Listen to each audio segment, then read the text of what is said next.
Welcome to Intuitive Art Sales. This is the show where I, Jessica Craddock, am going to teach you how to source your art marketing from within. You're going to practice claiming that authentic art business that you want and leading into the most natural way for you to get there.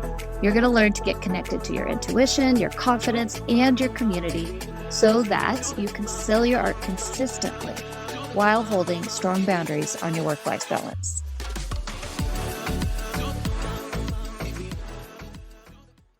Welcome back to Intuitive Art Sales. I'm here with Denise Lafer, who I met in a wonderful community called Harvest that's run by another of my friends and clients.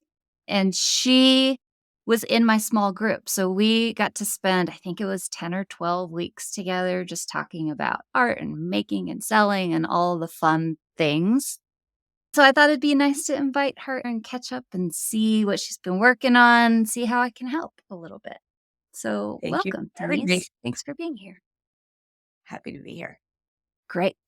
And we decided pre-recording, we are going to have an organic conversation and see where it goes. So tell me a little bit about what's been going on, let's say for the last 4 months. What have you been up to? What have you been thinking about? Where do we want to go? Where are we stuck, having problems? Any of the above? Just tell me what's up.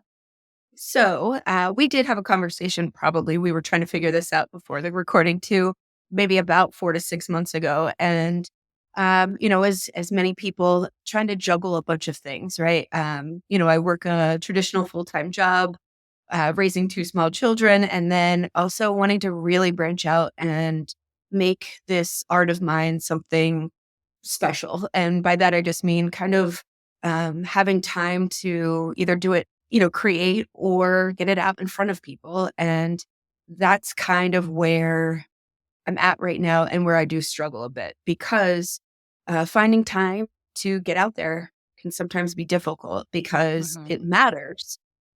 But so do the other things. And sometimes, Sure. raising children's always going to come first. And then, you have to take your full-time job very seriously. So I'm kind of all ears to what people that maybe have gone down this road before have had work for them or maybe not work and having those conversations. And obviously I came across yourself and you have this wealth of knowledge and it's just great to have these conversations, right? Sure. Yeah.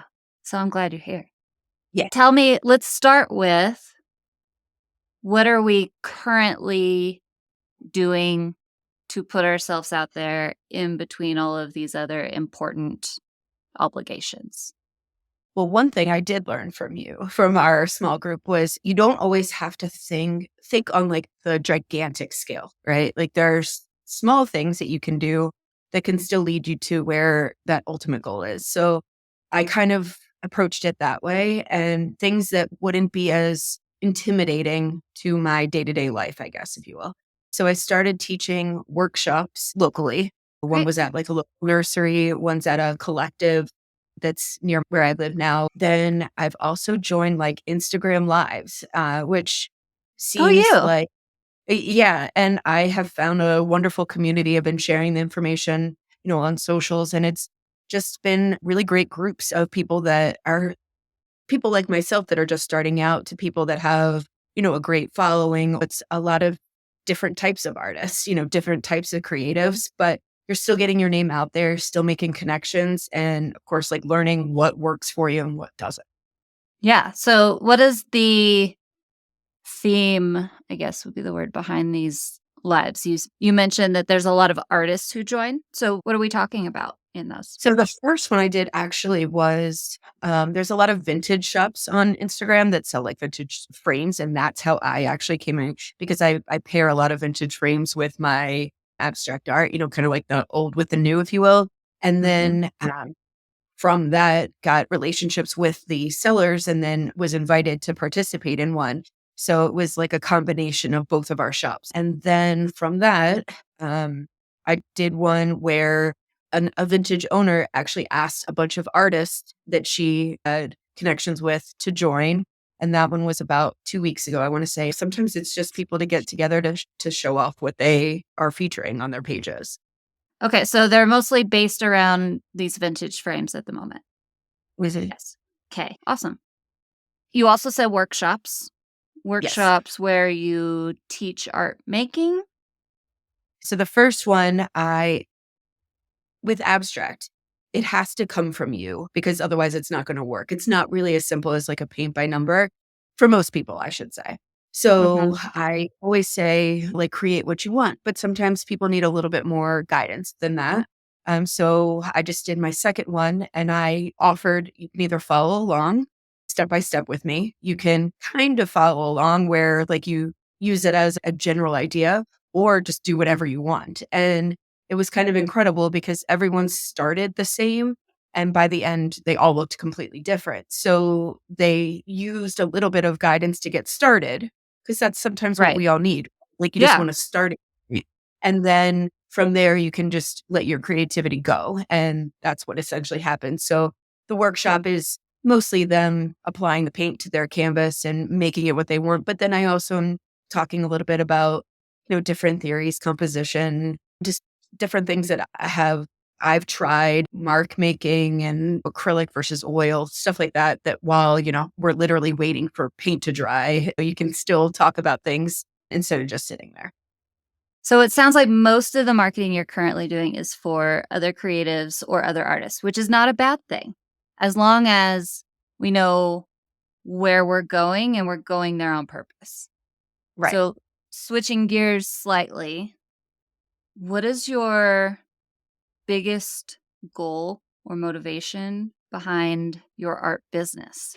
Is it adding an extra income? Is it having a bigger community around you so that you don't feel alone in your art making? Is it getting my art out there? Like, where's your motivation and where are we trying to get? So I think it's a little bit of a few of those things. Okay. Obviously, if I'm being fully transparent, of course, a little bit of extra income would be delightful, Sure. but that's not if that was my only motivation, I think I would be wrong in doing what I'm doing. I I love being creative, and while, like, say, the workshops are really me only going to other artists or something of that nature, yes, I would like to get my art in front of people, creating a community. I had a student at a workshop that was like, "I came because my niece really wanted me to. I'm not an artist. I don't really know what I'm doing." And I was like, "Let's see how you feel at the end. Just Mhm. have fun. Don't have any expectations of yourself." And she created, of course, a beautiful piece, and she felt really good about it. And that was something that was very rewarding to me. That's not about me, that's about her and her experience, but it was still nice to be around that and help her to maybe get to where she felt good about something. Yes, I would like to get my art in front of maybe galleries or potential collectors, but everyone has to start somewhere, right? The same lady that I spoke to asked for one of my, like, I gave a little card with my information and she wanted to take it with her. Now, potentially, she might reach out to me for a piece of work or she might want to do another workshop or something, but that's still building my business. It may not be the exact way I thought it would be, but it's still Yeah. something. And there's nothing wrong with experimenting to find out where we want to go, as long Right. as we're going somewhere purposefully. Your main motivations are fourfold almost: income, community, having the ability to make your own art, helping other people be creative. What you are doing now with these workshops fulfills all of those. How do you like them? I was petrified with the first one. And then after it was like, okay, I think I could have done so much better. I would have loved to have changed, so many things. But then I was like, but it was my first one. Yeah. So give myself a little bit of a break. And then by the next one I did it with that specific place, I took everything I learned from the first one and made some changes. And I thought that the second one went much better. Could I continue to learn and grow? Sure. But it seemed like people were having a good time. They were happy with what they created. And at the end of the day, that's really all that matters. So um, and like, like it is a little bit of extra income. So it's like I get to have fun and make a little bit of money and who's who's going to be unhappy with that? Actually, after the second one, was really excited because I was like, okay, I took what I learned, applied it, it actually worked. And now I feel much more confident in doing other workshops, other places, or even whatever the opportunity might be. I might not be as scared to try it. Yeah. Okay. I'm asking a lot of questions here. I'm trying to figure out some pieces and parts. Based on the income you made from that workshop, if you could repeat that every month, you said, I'd like a little extra income, but it's not my main motivation, but I would like to bring in some money. Would that fulfill that need or does it need to be bigger? So as it's going right now, this is just like, I say, oh, I'll put it into my savings or we'll apply it to something for the family or whatever the case is. It would not be enough to take away my full time job or anything like that. But if I'm being honest, again, like that would be my ultimate end goal is to be able to be an artist full time and Okay. not have to worry about. I mean, I think everybody thinks about this, whatever they're passionate about. As I mentioned, I have two small kids. Creating allows me to be around them. They can be in their Mhm. playroom while I'm putting something on a canvas. And that would be my ultimate dream. Will that ever Great. happen? I'm not really sure.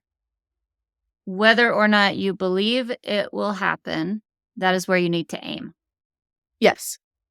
So I'm going to make up a number here. Let's say you make $50,000 a year in your job. So we need to, well, you said, so if that's the new goal, instead of 500 for a workshop 12 times a year, which is $6,000, we got to think a lot bigger than that. Make more art, be around your kids more often, help people be more creative. That money is what allows you to do those things. So Definitely. then the goal is $50,000 a year. Let's use that as our number, right? So if that's the new goal, instead of 500 for a workshop 12 times a year, which is $6,000, we got to think a lot bigger than that. And Exactly. that's like you said at the beginning here, thinking bigger doesn't necessarily mean we have to completely overwhelm ourselves with all of these bigger things. But how can we think smarter to get to that? So if we were saying, all right, Denise, you need to, in the next 6 months, make $25,000, what would you do? That's where I get a little bit intimidated, nervous, all of those things, because I'm not exactly sure if I'm being honest. I have all these Mhm. ideas in my head, but a lot of times like rejection and am I good enough? Who am I? I'm a self-taught artist. I don't have, my fine arts degree.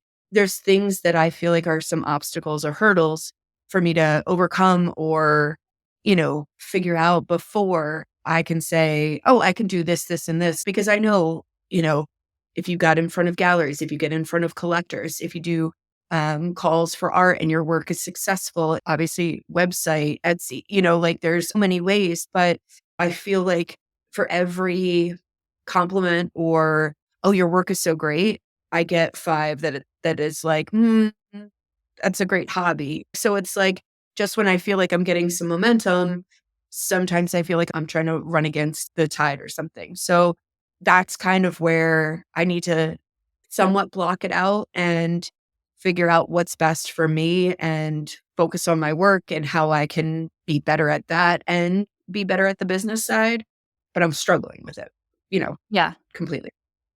So there's two forks in this road. One is what is the best path for me, and one is finding the inner strength to go after that path. Or because it's not just about me anymore either. If I Mhm. was single and I had rejections or I had setbacks, well, then it only affects me. But now I have a family and a home and, responsibility, obviously, that many, many people do.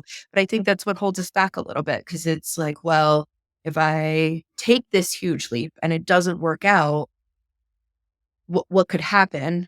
And I know the Mhm. flip side of that is, well, if I take this huge leap, what could happen? And it could be something great, but you just never know until you get there. And that fear definitely shows its ugly face. Right. So what about option 3, which is don't take leap or not take leap, but act as if we are taking the leap by said deadline, continue the job, but with the idea in mind that if I can hit this goal by the end of September, I'm gonna quit my job. And I would absolutely do that. Here's the question I pose to you. Mhm. If you're someone like myself who is just starting out and has all of these ideas, but how do I get my name out there without over investing in myself before it's really ready that time? Does that Yeah. make sense? Like, Mhm. you need a website, you need marketing, you need a brand, you need to put yourself out there. But a lot of that does take some investment. And if you are afraid to do that because there may not be that return, how do you get past that? Or how do you work, That wouldn't you be know, the place that I would start. I'll put it that way. okay, Marketing, I mean, some form of marketing, yes, but branding, website, all of these things that you feel that you need to invest in order to put yourself in a how, position to start selling more. In my mind, on the timeline, those are later. They're when I am selling, then I invest in website, branding, etc. So then the question becomes, how do I sell now without those things? Because that's what I've been told I need in order to sell. right. Okay. And here's the question that I battle with myself because I'll never stop creating because I enjoy it just for myself. So whether I do hit my end goal of being able to quit my job and do art all of the time, full time, that doesn't matter. I would still paint. But if I'm not selling, do I still put that same timeline of 6 months and say, if I don't sell anything within 6 months, is that my answer then too? No, Because I wonder if people ask themselves that and say, like, am I being realistic here? If no one is buying, then am I getting the answer that I've been looking for all along? Or do I keep trying? I don't believe that that is ever the answer because there is a reason why you're going toward the thing. The timeline might change. Okay. The goals you have might change. We don't know what's going to happen in 6 months. It's a lot of pressure to put on yourself to say, I have to make $25,000 in the next 6 months when I don't know how to sell things. Right. However, I'm not picking that number out of a hat for no reason. I'm picking it because that number is so big that it's almost unbelievable for you, Mhm. which means I have to think outside the box instead of, well, if I follow the timeline everyone's told me that I have to do, which is create a brand, make a website, blah, blah. There's no possible way for you to hit that goal. It's just not going to happen. Right. I don't know that we're going to get to the answer today of what is outside the box for you, but let's start with the idea of workshops because it's something that you're really enjoying. It's something that doesn't necessarily take up all of your time. It takes some time. It doesn't require you to have a website or a large email list or a huge following. It's something you've already started to gain more confidence in. You already pushed yourself to do it. Mhm. So, what if, when thinking outside the box, giving yourself parameters to think within is extremely helpful? If you just think, well, I have to go make lots of money, ready, go. How am I going to do it? That's no, thank you. But if I have to make $25,000 in the next 6 months by hosting workshops, it becomes a little bit easier to think outside the box. Does that feel true to you, or is that just true in my head? No, I definitely think that there is something to it. I think it's nice to kind of have that, even if it is a ridiculous number, even if it would never come true, it's kind of a nice thing to say that could be something one day. You can still try to work towards something, even if it may not happen right now. Like, yes, 6 months would be great, but will it happen? Probably not. But wouldn't that be great if it did? Or what if it took 9 months? Or what if it took a year? Or whatever the case is. I'm not going to say, oh, well, I just made 25 grand, but it wasn't within 6 months, so it doesn't count. Like that's not right. Right. Right. So, and also like, I think you just said something too, like my confidence, because art is so subjective that I can look at something and love it and think it's one of the best things I've ever created. And it's like, how social media is. You think you're putting something out and like you get nothing. And then I'll post something out that I'm like, maybe it'll do well. And then that does surprisingly well. So my confidence has kind of wavered in, knowing what people are looking for or whatever. And then I realized like I have to create for myself initially. And then I think the other things will build eventually. But the confidence piece though has helped me so much because it also has allowed me to like apply for call for art, like different galleries have, where before I would say, I'm not ready for that. And it's like, if I do it, great. If not, what's the big deal? One of my favorite things about fear is the thing that you are afraid of, in this case, open call for art, if I get rejected. That's the Mhm. fear, right? Yep.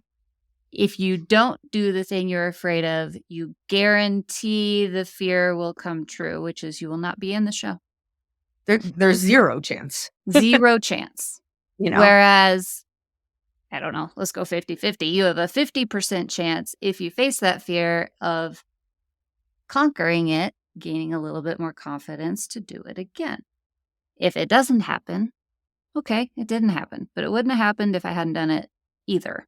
So at least Right, I tried and I got more prepared for the next time that I do it. right.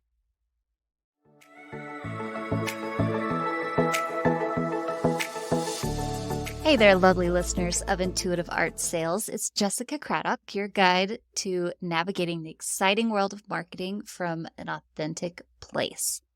I have a special request for you. I have shared tips and insights and stories on how to connect with your intuition, boost your confidence, nurture your community, and maintain those all important boundaries to create a fulfilling work life balance. And the amount of support you have shown me is incredible, and your feedback is invaluable. So here's the ask. Would you please take just a few moments to leave a rating and a review for Intuitive Art Sales? You can share your thoughts, your breakthroughs, or simply why you love tuning in. It is this little small action that can have a big impact on artists worldwide, just like you. And I also want to say thank you for being a part of this family and for helping me find others who need help on their creative path.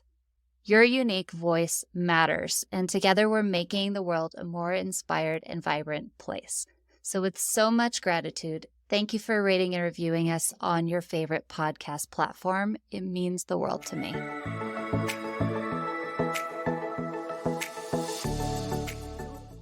Okay, so back to the workshops. Is it improper to ask you, or is it uncomfortable for you to share? How much did you make from your last workshop? It was a total of $330. $330. Okay, so that means each person paid what? So it was 55 per person, and Okay. then the that held it takes 25%, and to me, that was fine. So there were 8 people that showed up. I think there was only a max of either 10 or 12 that could sign up, so I thought 8 was a pretty good turnout. First one only had 4, and then the second one had 8, so I thought that was kind of promising too. Was it with the same place? Did you have repeat people?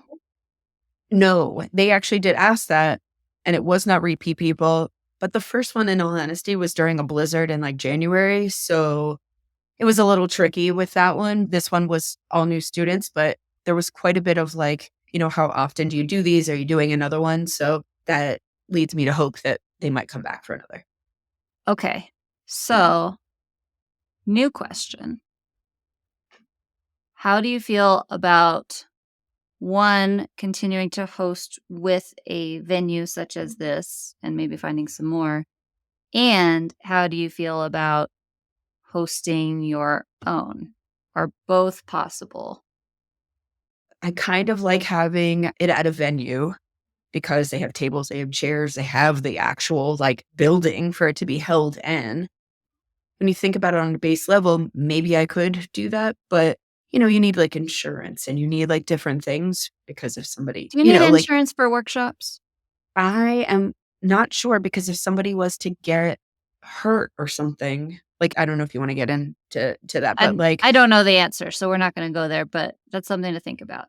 But where my brain went is continuing to host workshops at places like this, where mhm, you gain a workshop audience and then sell them into your own series of workshops. So, like, it could be a 6-month or a 12-month commitment where every month we build on it or we do a new thing, or like you get to know the people, you get art time together, and you could even offer those at a slight discount since the 25% isn't coming out, where essentially the venue is your feeder to your recommitment workshops.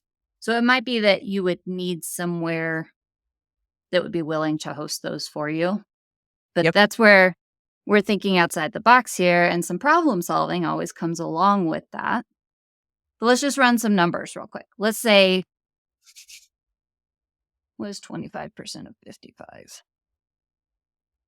or 55 times 0.75, $40. So 41.25.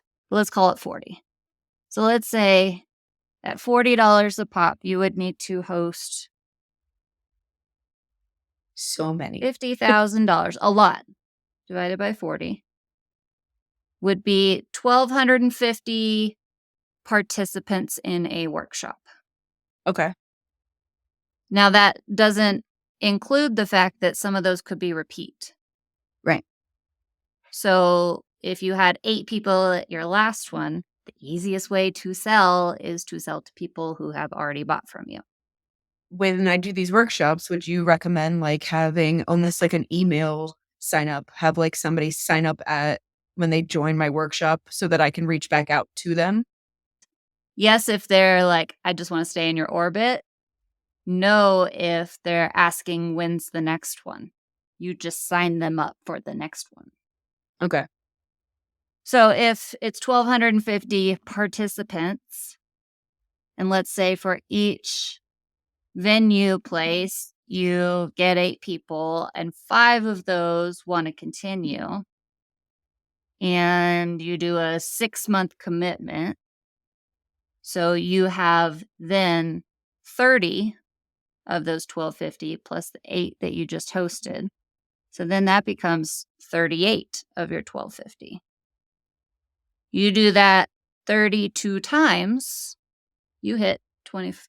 Did I do 25,000 or I think I did 50,000. You did Hold do up. 50. I did. So Yeah. 1,250 divided by 2 is 625. So then our 38 people from one workshop, or 38 participations from one workshop, 625 divided by 38 means we have to host 16 Mhm. workshops with those numbers to hit Right. $25,000. 16 workshops plus the monthly one that you're Yeah. putting people into. That It doesn't doesn't feel so undoable then. right. What is your way to that I guess because everybody has an email list right now, right? And that seems to be the way to keep people up on all of the things that you're doing. This might sound like a very stupid question, but can you have an email list without having a website? Yeah. So the way that that works is you have people, most email platforms will have some sort of landing page built in. You may have to set it up, but where you could send people to sign up for your email list on their own. You can also manually enter email addresses as long as you have some sort of documentation that they wanted to be entered. I mean, the chances of someone suing you because you put them on your email list is very slim. But if we're, protecting ourselves, Of having course. that piece of paper where they wrote down their email or that Instagram DM where they sent you their email address saying they wanted to sign up is helpful. So, no, you do not have to have a website. Good. You could have. This is my compromise with people who are like, I just have to have a website. And I'm like, but you're not ready for a website. Is have a one-page website.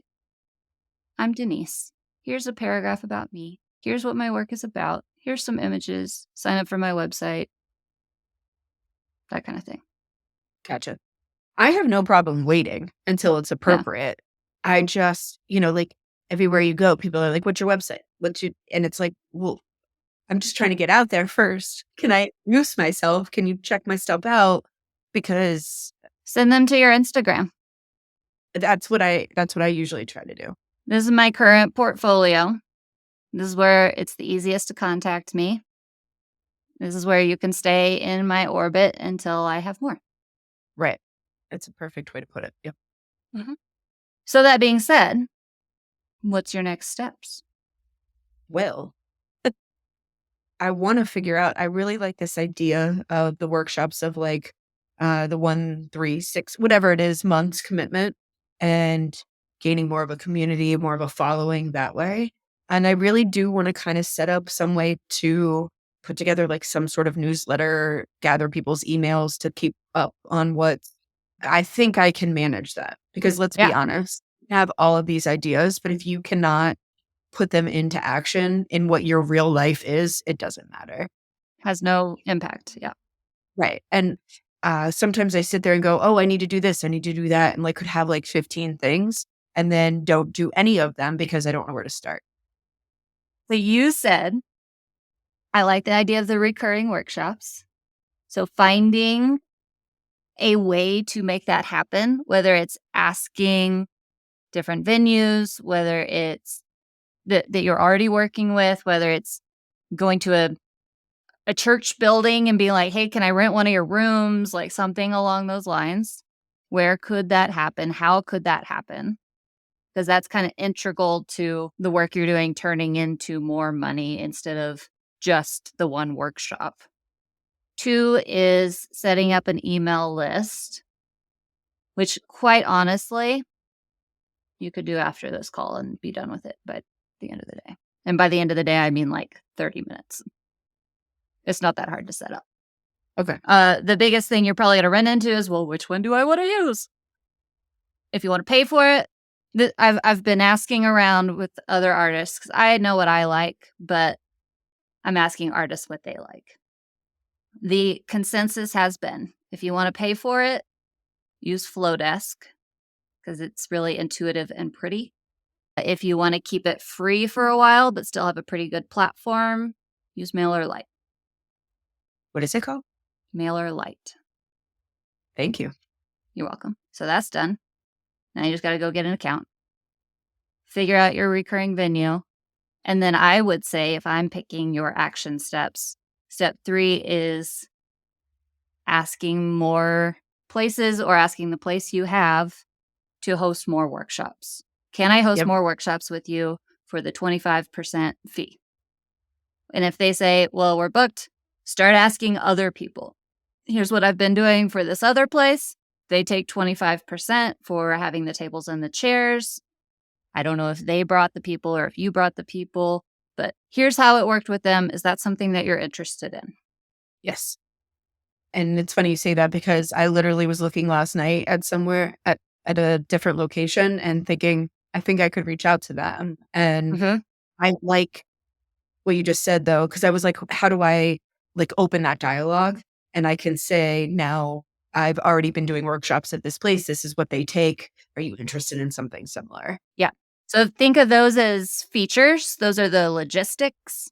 Also think about benefits. What are the benefits to them hosting your workshop besides getting the 25%?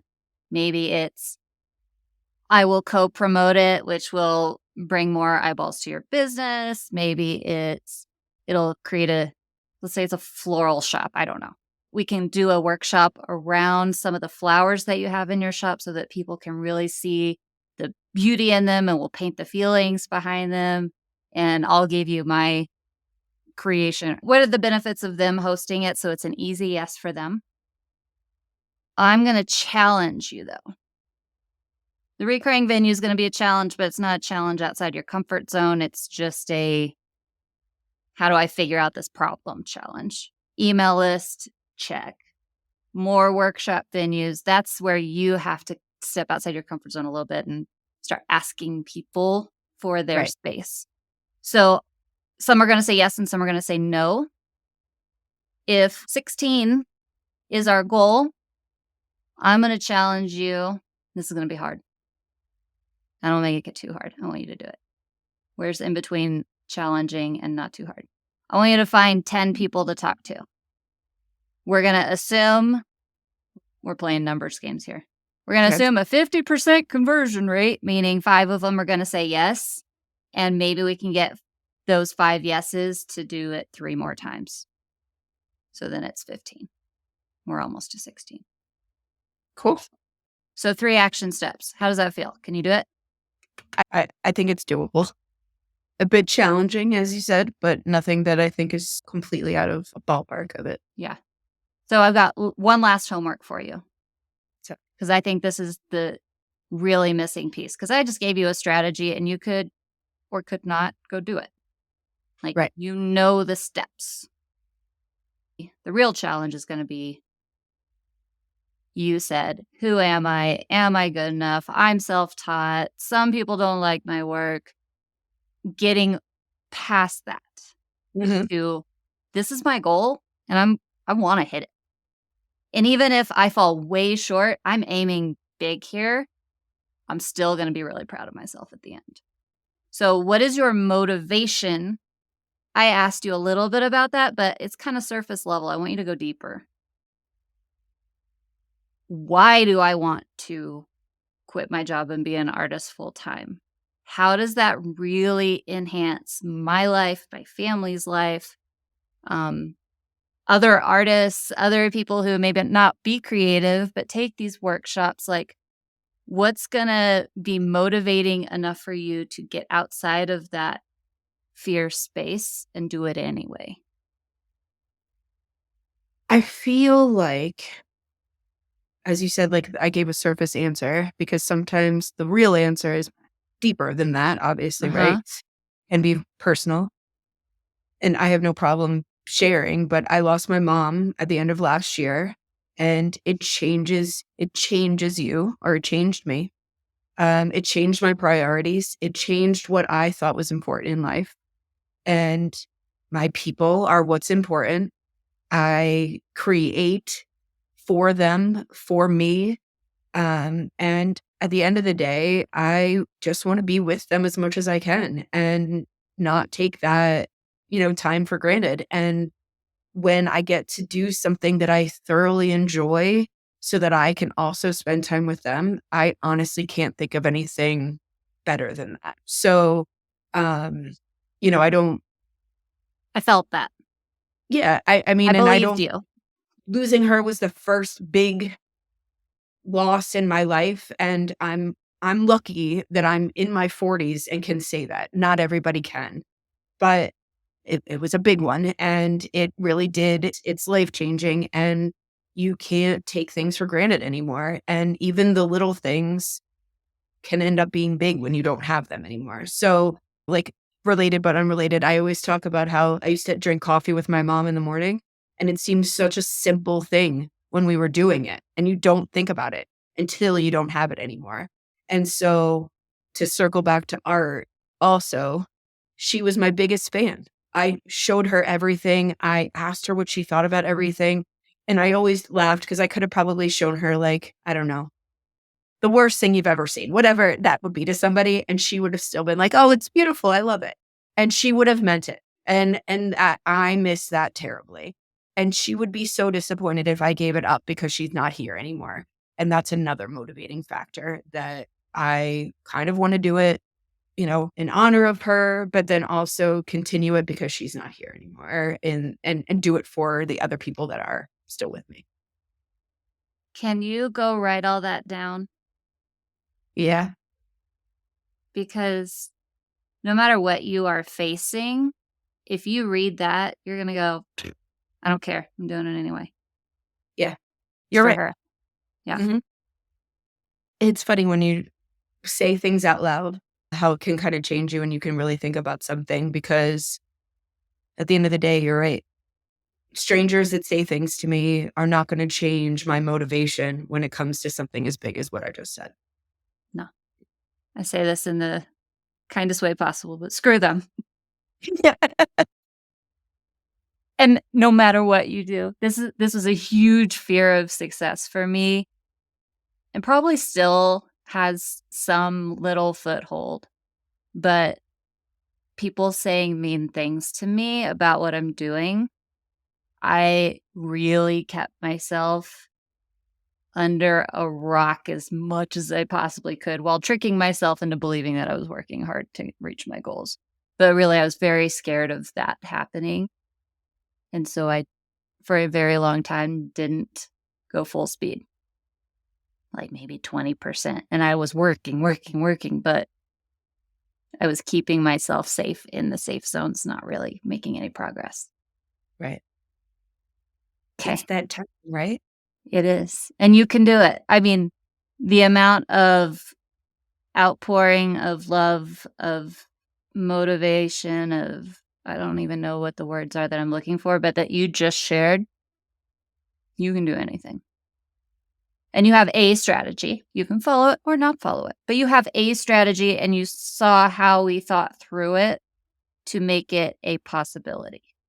Mhm. Okay. Denise, tell people where to find you. I'm assuming Instagram. Yes, I am at _DLafer art _ that's DLAFERART. And yeah, just Instagram is the best way to find my current work.